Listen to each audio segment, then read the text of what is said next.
Octroyant des subventions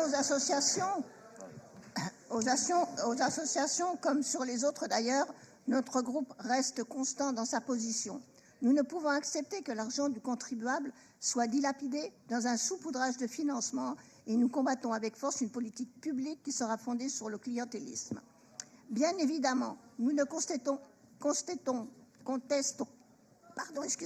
en aucune manière l'engagement associatif de milliers de Marseillais qui donnent le meilleur d'eux-mêmes pour une cause qu'ils estiment juste.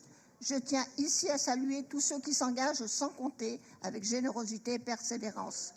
Dans les 13e et 14e arrondissements et dans l'ensemble de notre ville, ils ont le cœur battant de Marseille.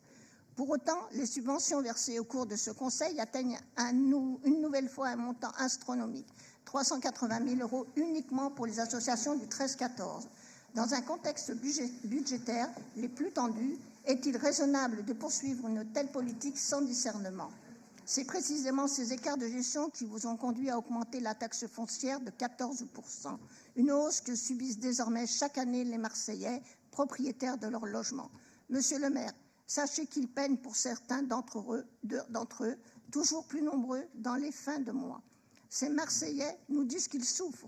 Une de vos priorités devrait être de dégager des économies budgétaires pour alléger les impôts et les rendre à ces travailleurs. Ma deuxième remarque porte sur la politisation de certaines associations financées par la ville.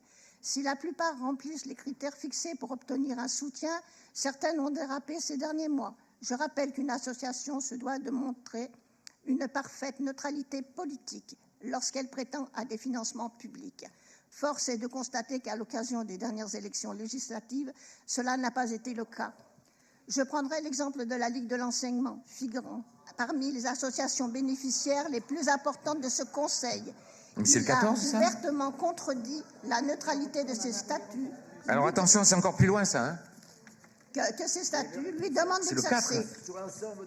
Ah oui. Le 19 juin, le 14, elle affirmait en effet que faire de... barrage à ce qu'elle qualifiait d'extrême droite devrait être, je cite, un combat inconditionnel, ajoutant « Nous refusons l'amalgame consistant à parler de deux extrêmes et mettant dos à dos RN et forces progressives réunies. » Merci. Nous avons conscience que malgré votre communication sur une ville plus démocratique, dans les faits, tout est malheureusement verrouillé pour servir des intérêts partisans.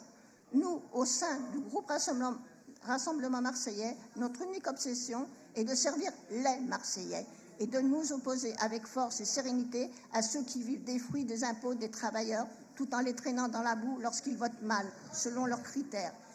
L'espérance pour Marseille, l'espérance des Marseillais est aujourd'hui en faveur du Rassemblement national. Il est temps plus que jamais qu'à Marseille, comme ailleurs, nous mettions fin aux attaques contre la démocratie et le peuple français. Je vous remercie. Voilà. Merci.